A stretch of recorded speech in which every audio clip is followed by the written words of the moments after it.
there have been homicide investigations at 3 short-term rentals in the Benedict Canyon area just over the past 2.5 years. Residents are demanding that the city of LA further regulate the short-term rental market. Early Saturday morning, residents of this quiet Beverly Crest neighborhood located up Benedict Canyon were awakened by what they say sounded like machine gun fire. 7 people were shot, 3 killed outside this short-term rental on Ellison Drive. Imagine the scene at 2:30 in the morning. A multi-million-dollar vacation rental, a glass-walled fortress carved into the mountainside of the Beverly Crest neighborhood. Inside, a party had recently peaked, a temporary convergence of ambition and celebration. And outside, waiting in the absolute dark, was pure, cold-blooded intent. The first sound was not a scream. It was a rhythmic, calculated, thunderous percussion. The sound of a high-powered semi-automatic weapon emptying its magazine. And then another, and another. 30-40 rounds fired in a furious, choreographed assault that lasted less than a minute. In this haven of opulence, the sound was so alien, so brutal, that neighbors woke up not in fear, but in disbelief, thinking it must be an extreme firework display. But this was no display. This was an ambush.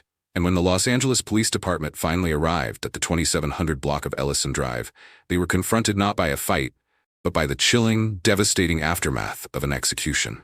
Inside a parked black SUV, 3 young women, 3 futures, 3 mothers, 3 dreams, were slumped lifelessly. The sheer volume of gunfire had transformed the quiet cul-de-sac into a horror film. The police would soon learn that the 3 women found shot to death were not just random victims of a sudden burst of West Coast violence. They were the tragic punctuation mark on a long, violent sentence written 2,000 miles away in the city they thought they had left behind. They had traveled to the City of Angels seeking a fresh start and a taste of the good life, only to find that the darkness they fled had simply flown first class. The central, sickening irony of this case is that these women were collateral damage. They weren't the intended targets. They were simply sitting in the wrong car, at the wrong time, with the wrong people. But to understand the scale of the tragedy, you have to know the women whose lives were stolen. If you're still not subscribed, drop a comment below and tell me, what would it take? What kind of content do you need to see before you're willing to subscribe? I want to know what it will take to earn your support. I will love to hear from you. Let's continue the story. The 3 friends who packed their bags and flew from the Midwest to the West Coast were not minor figures in their own narratives. They were stars on the rise, each driven by a fierce, undeniable ambition. There was Iyana Hutton, 33 years old, hailing from Chicago. Iyana was the aspiring rapper, the one who saw this trip not as a vacation, but as a potential launching pad. She had the verses, the style, and the hunger for a life beyond the hustle. She was here for a rapper's album release party, a vital industry connection, a chance to finally break into the big leagues. Her focus was sharp.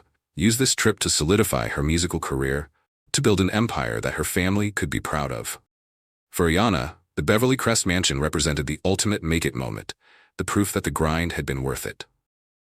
Then there was Nenah Davis, 29 years old, from Bolingbrook, Illinois, a mother, a friend, a steady and devoted presence in the lives of those she loved. Nenah was the rock of her circle, the one who provided balance and support.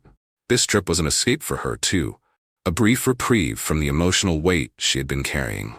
Just months earlier, she had suffered the devastating loss of her father. Coming to Los Angeles was a chance to breathe, to celebrate life, and to step out of the shadow of grief with her friends. She was a woman who cherished family and connection above all else. And she came to LA to recharge before returning to her most important role, mother. And finally, there was Destiny Sims. At 26, Destiny had already lived a lifetime of responsibility. A mother to 3 young children, a creative and stylish hairstylist, she was the one who had made the most definitive break from their shared past. Destiny was a resident of Buckeye, Arizona, having moved her entire family out of the Chicago area because she recognized the escalating, unforgiving danger of the city's gang conflicts. She had chosen safety over familiarity, a peaceful desert suburb over the intense energy of her hometown. She had built a new, stable life hundreds of miles away. But when her friends planned the celebratory trip to Los Angeles, a city just a short flight away, the lure of reconnection, of a dazzling night out with her crew, was too strong to resist. Destiny flew back, believing that a weekend spent in a multi-million-dollar rental in Beverly Hills was the furthest possible distance from the violence she'd sworn to escape. The weekend was pure Hollywood fantasy. The group from Chicago, The women, the rapper, and a handful of other associates rented a sprawling, luxurious estate. The home itself was a symbol of success, perched above the city lights, seemingly untouchable. The trip was explicitly in support of the Chicago rapper, who was celebrating a milestone. They went bowling, they went out, and they returned to their borrowed palace feeling invincible. They were Chicago natives, but for this weekend, they were LA royalty. But for all the joy and laughter, a subtle tension lingered in the air. The renter of the property, a man with his own connections to the Chicago scene, was the host, but the house felt more like a safe haven than a party spot. These were people who had grown up in an atmosphere of conflict, and even on the other side of the country, a low current of hypervigilance ran beneath the surface of the fun. The violence they had grown up with wasn't just a place, it was a shadow that followed them.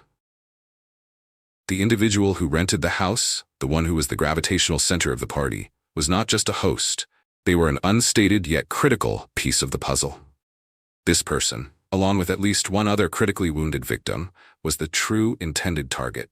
They were both still alive and circulating among the guests, laughing, drinking, and perhaps nervously checking their phones, unaware that their ongoing beef had already been flown across the country like a deadly package delivery. The three women were, in a chilling sense, orbiting a time bomb. Imagine destiny pulling Nenah aside at some point during the night. Perhaps she was talking about her children in Arizona, reinforcing her choice to move. She might have said, "It's beautiful here, but I'm glad I don't live in that chaos anymore." The irony is a dagger. She was literally standing next to the chaos, which had traveled nearly 2,000 miles to join her. The killer's objective was not to target Destiny for her bold move to the suburbs, or Iyana for her music, or Nenah for her loyalty. The objective was the person, or people, who had rented the property and had known connections to Chicago's gang conflicts. They were the ones who carried the debt, the feud, the price on their head. The women were merely standing too close to the flame when the match was struck. As the party began to wind down in the late hours, the trio decided to call it a night. They had spent the evening enjoying the city, including a fun trip to a bowling alley, a final moment of mundane joy before fate intervened. Around 1:30 a.m., they climbed into their Porsche SUV, parked just outside the mansion gates on the quiet, sweeping curve of the driveway. They settled in, perhaps preparing for the short drive back to the house, or preparing to leave. They were comforting about their plans, utterly at ease in their high-end vehicle.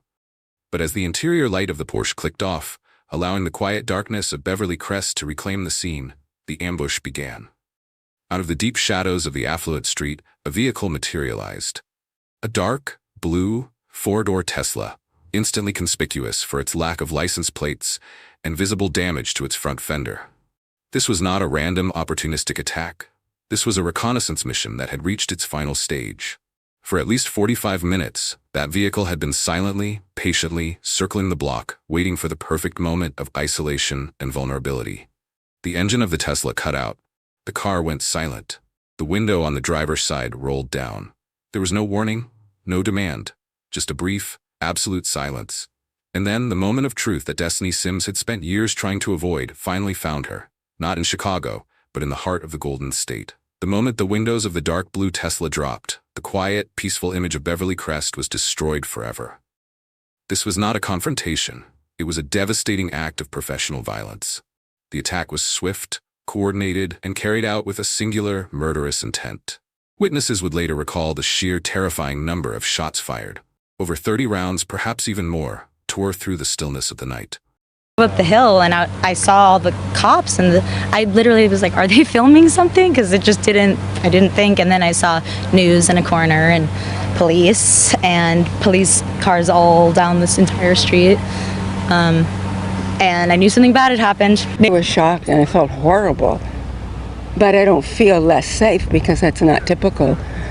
It's just shocking because this area has no crime. Benedict Canyon, we're known for major party houses that people rent out major mansions. It's just, it's shocking. I mean, I'm blown away. They rent it for as much money as possible, so in, out, I never know who they are. It's not the first time a cop has been called to a rental house. This wasn't a pistol being emptied in panic.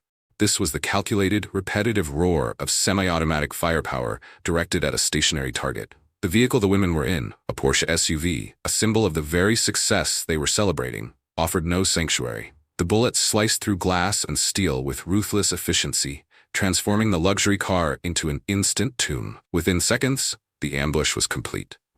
The perpetrators didn't linger. They didn't check for survivors. They executed their plan with cold precision, ensuring there was no opportunity for return fire, no time for resistance, and no chance of survival for those trapped inside. The brutality of the attack made it clear. This was not a robbery gone wrong. This was a targeted execution, or as the police would later call it, an ambush-style shooting. The only horrific mistake was who happened to be sitting in the line of fire. Iyana Hutton, Nenah Davis, and Destiny Sims were silenced instantly, their dreams extinguished by a conflict that wasn't even theirs. The first 911 calls began pouring in around 2:30 a.m.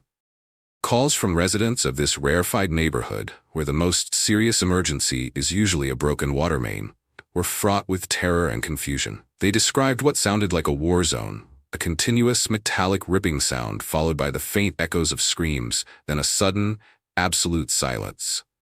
When the Los Angeles Police Department and first responders descended on Ellison Drive, the scene they encountered was instantly classified as a high-priority, high-trauma event. Under the flashing blue and red lights of the emergency vehicles, the contrast between the palatial surroundings and the carnage in the street was sickening. The detectives were confronted with the sight of the Porsche SUV, riddled with bullet holes, sitting motionless. Inside, 3 vibrant lives had ended. The sight of Iyana, Nenah, and Destiny, still seated in the car, was a chilling testament to the speed and violence of the attack. They had been killed before they even had a chance to react, before they could even scream a warning. The officers' immediate priority shifted from securing the crime scene to finding the other victims. They quickly discovered that 4 additional people were wounded in the chaos. Partygoers who had either been approaching the car, standing nearby, or had been struck by stray rounds. 2 of these victims were in critical condition. Their bodies rushed to the hospital in private vehicles and ambulances as the remaining party guests scattered, terrified and traumatized. The scale of the damage was immense. The officers realized they were standing in the middle of a war that had been brought to their doorstep. A shocking act of violence that instantly transcended a local crime blotter and became national news. The immediate shock quickly gave way to the harsh reality of the investigation. The perpetrators were gone. To that breaking news we've been following all morning long in the Beverly Crest area. 3 people reported dead, 4 others in the hospital after an early morning shooting. Michelle Vaz back at the scene right now over in the neighborhood where it happened. You've been waiting for authorities from LAPD to come and update you. Anything yet? No, we have so many questions, McCullough. Good morning, everyone. People waking up to this news that there's 7 victims, 3 people dead, 3 men, 1 woman, and 4 taken to the hospital in critical condition. We don't know the current conditions of those people taken to the hospital, but the questions are, who was at this party here in Beverly Crest? Was this a family party? Was this a party with kids here? We do not know. We are waiting for a spokesperson from LAPD. They got that call at 2 in the morning that there was shots fired at this party. 7 victims again. 3 people reported dead this morning, 2 men and 1 woman, and 4 taken to the hospital. The chaos of the shooting had allowed them to melt back into the anonymity of the Los Angeles night. Witnesses, the wounded, the traumatized partygoers, and the horrified neighbors, offered fragmented, conflicting accounts of cars speeding away from the scene. Yet amidst the confusion, one vital piece of information crystallized. The description of the attacker's getaway vehicle. It wasn't a nondescript vehicle. It was a dark blue 4-door Tesla, a seemingly modern and high-tech vehicle, which oddly lacked license plates and had visible damage to its front fender. In a neighborhood where every car is immaculate, a beat-up, plateless vehicle would stand out. This one clue became the single most important thread for the LAPD's robbery-homicide division. The sheer act of the killers choosing to use a traceable, modern vehicle, and one with unique identifying damage, was a surprising lapse in an otherwise perfectly executed plan. They had pulled off a flawless ambush, but they had left behind a physical signature, the ghost car. Detectives knew that Tesla had GPS tracking and was tied to a digital network. Finding the car meant finding the owners, and finding the owners meant closing the net on the killers. The gunmen had successfully vanished into the darkness, but they had unwittingly left behind a high-tech breadcrumb that the police would relentlessly pursue. In the immediate aftermath of the Beverly Crest ambush, the Los Angeles Police Department was under intense pressure. The crime was shocking, not just for its brutality, but for its location. A triple homicide in an affluent, low-crime enclave like Beverly Crest demands swift resolution. Yet the investigation immediately hit a wall. A barrier not of geography, but of silence. The victims were Iyana, Nenah, and Destiny, but the people who held the keys to the truth were the survivors and guests of the party. The event was held at a short-term rental, meaning there were no permanent residents who could offer stable testimony. The attendees were a transient group, primarily from Chicago, already wary of law enforcement. Detectives found themselves facing a familiar challenge in major gang-related cases: a profound lack of cooperation. Partygoers were either genuinely traumatized and confused, or more likely, operating under a code of silence. They were fearful of retaliation, or they held a deep-seated distrust of the police that transcended state lines. Names were withheld, details were vague, and the crucial gaps in the timeline remained empty. Detectives initially explored theories like a robbery gone wrong, simply because a clear motive was elusive, but nothing was confirmed to be stolen, and the sheer, focused nature of the gunfire quickly debunked the idea of simple, opportunistic crime. The reality was much more complex. They were dealing with a transplanted, deep-seated conflict, and the people who knew the truth were either hiding, fleeing, or refusing to talk. The case seemed to stall almost before it began, leaving the LAPD with a high-profile tragedy, a neighborhood on edge, and no tangible suspects. While the witnesses offered little help, the physical evidence of the getaway vehicle became the single most important focus. The blue, fender-damaged Tesla without license plates was the only solid lead. It was a phantom in a city of millions of vehicles, but its distinctive description offered a thread. The hunt for the ghost car was an enormous task. Detectives began leveraging every tool at their disposal: freeway cameras, traffic surveillance, and license plate readers across the city's vast network.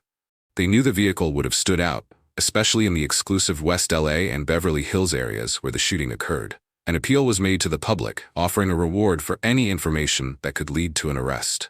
A clear sign of the department's urgency and desperation for a break. This public plea, combined with the detailed information about the car, eventually generated results. Tips began to trickle in from residents in surrounding neighborhoods who had, in the weeks following the murder, noticed a car matching the description. An unmarked, damaged Tesla is rare. The tips indicated the car had been spotted near a specific apartment building in the West Los Angeles area.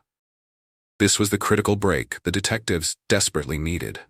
It wasn't a confession or a cooperative witness. It was the quiet, meticulous work of tracing a digital footprint. The ghost car was finally given a potential physical location, leading detectives to serve a search warrant on a Wilshire Boulevard apartment, establishing a clear link between the vehicle and a specific group of individuals. The search warrant led to the occupants of the apartment, and the true, frightening motive began to solidify. The evidence pointed overwhelmingly back to the initial devastating assumption. This was not an indigenous Los Angeles crime. This was a war that had been imported from Chicago. For over 3 months, the families of Iyana Hutton, Nenah Davis, and Destiny Sims lived in an agonizing void, a space filled with grief, unanswered questions, and the chilling knowledge that their daughter's killers were still free. The investigation in Los Angeles was a maze of uncooperative witnesses and intercity rivalries. But the relentless pursuit of the ghost car, combined with painstaking coordination with federal and state authorities, eventually cracked the code. On May 12, 2023, the Los Angeles Police Department finally announced the breakthrough the nation had been waiting for. 7 made in an ambush-style shooting in Beverly Crest. 3 women were gunned down in January while sitting in a car outside a rented home. And police believe there is a connection to another shooting in North Hollywood. KTLA's Rachel Benetoff has new information about the arrests. Hi, good evening. Police say they can't talk about the motive in the shootings, but say that they're associated with events that happened in Chicago. Both the victims and the suspects were originally from the Chicago area. The shooting deaths of 3 women in a January attack in Beverly Crest and a man in North Hollywood in December were all perpetrated by gang members from Chicago. That's what the Los Angeles Police Department said during a press conference led by Captain Jonathan Tibbett. One thing that can be said is that the violence that occurs in Chicago today is having an effect on all of us, and we've become aware that it's affecting other states as well. The alleged shooters have been identified as 28-year-old Darius Stanford, 28-year-old Dejon Tompkins, and 23-year-old Dante Williams. The men responsible for the savage ambush in Beverly Crest had been located and apprehended. In a clear demonstration of the premeditation and complexity of the crime, the arrests spanned 3 different states. Dijon Tompkins and Dante Williams were taken into custody in the Chicago area, and Darius Stanford was arrested separately in New York. These were not local thugs. These were 3 reputed Chicago gang members who had traveled across the country to carry out a deadly mission, only to be scattered and rounded up far from the scene of the crime. The relief of the arrests was immense, offering the first glimmer of closure. But that fragile hope was about to be violently crushed by a revelation so stunning and cruel that it instantly redefined the tragedy. At the press conference announcing the arrests, LAPD Captain Jonathan Tippett delivered the official, gut-wrenching truth that changed the entire narrative of the case. He confirmed that the Beverly Crest attack was an ambush-style shooting aimed at a group of young adults who had traveled to LA in support of a Chicago rapper. And then he dropped the ultimate plot twist. The 3 women who were killed, Iyana Hutton, Nenah Davis, and Destiny Sims, were not the intended targets of the gunman. They were, in the brutal lexicon of gang conflict, simply collateral damage. The investigation determined that the execution was meant for others in their group, individuals who had known each other growing up and had existing gang ties and beefs from Chicago. The women had the devastating misfortune of being in the wrong vehicle at the exact moment the assailants unleashed their coordinated fire. They were caught in a crossfire intended for the intended targets, some of whom were injured but, critically, survived the attack. The irony was immediate and sickening. Destiny Sims had relocated her entire family to Arizona to escape this exact type of senseless violence, only to fly back for a weekend of celebration and be murdered because of someone else's war. Nenah Davis, a devoted mother, had been seeking solace from the grief of her father's death, only to lose her life over a conflict that had nothing to do with her. Iyana Hutton, aspiring to use music to transcend her past, was cut down just as she reached for a brighter future. Their lives were traded for a feud they didn't own. The official statement left the families and the public reeling, facing the profound injustice that these women had paid the ultimate price for being near people who carried an invisible, deadly target on their backs. The arrests of Dijon Tompkins, Dante Williams, and Darius Stanford offered a clear, if devastating, explanation for the triple homicide. A targeted ambush rooted in Chicago gang violence, claiming 3 innocent lives as collateral damage. The men were now in custody, awaiting extradition, and the case was ostensibly solved. But as detectives finalized the charges, a second, more chilling truth emerged. A stunning revelation that moved the case beyond a simple matter of revenge and exposed a fatal flaw in the system. Law enforcement authorities were about to announce that one of the apprehended gunmen, Dijon Tompkins, was not just linked to the Beverly Crest triple murder. He was already a suspect, allegedly connected to another ambush-style homicide that occurred in Los Angeles just weeks earlier. This was the profound, terrifying realization. The shooter had been actively operating with impunity, walking free after one execution, which allowed him to carry out the next. If police had successfully apprehended Tompkins after the first murder, Iyana Hutton, Nenah Davis, and Destiny Sims would still be alive. Their deaths were, in a heartbreaking sense, preventable. The victim of this prior attack was Julian Binham, a man also from Chicago, who was murdered in North Hollywood in December 2022, approximately 6 weeks before the Beverly Crest shooting. The details of Binham's death were eerily familiar: an ambush, a shooting outside an apartment complex, and a clear connection to Chicago's criminal underworld. With the arrest secured, the focus shifted from the investigation to the courtroom. The 3 Chicago men, Dijon Tompkins, Dante Williams, and Darius Stanford, were extradited to Los Angeles to face the full weight of the charges. The list of indictments was extensive and unforgiving, reflecting the sheer violence and premeditation of their actions. Dijon Tompkins, already linked to a prior execution in North Hollywood, faced the most severe charges: 4 counts of murder, encompassing the December 2022 killing of Julian Binham and the 3 counts from the Beverly Crest ambush, along with 6 counts of attempted murder for the injured survivors. Dante Williams and Darius Stanford were each charged with 3 counts of murder and 6 counts of attempted murder. The prosecution was clear: these were calculated acts of organized, interstate violence, and they would seek maximum accountability for the trauma inflicted upon the City of Angels. For the grieving families, the sight of the mugshots and the listing of the charges provided a necessary, though painful, sense of forward motion. But the legal process is a slow, agonizing marathon, and true closure remains a distant horizon. The men are in custody, but the emotional debt of their violence can never be repaid. The police had technically solved the case, but one chilling detail was intentionally left obscured, leaving a final, haunting mystery for the public and the victims' families. Law enforcement refused to publicly name the intended target of the Beverly Crest ambush. They confirmed the attack was an execution aimed at people with Chicago gang ties, and that the women were collateral damage.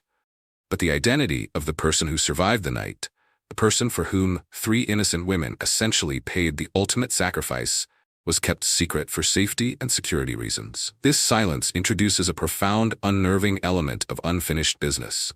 Someone was meant to die that night.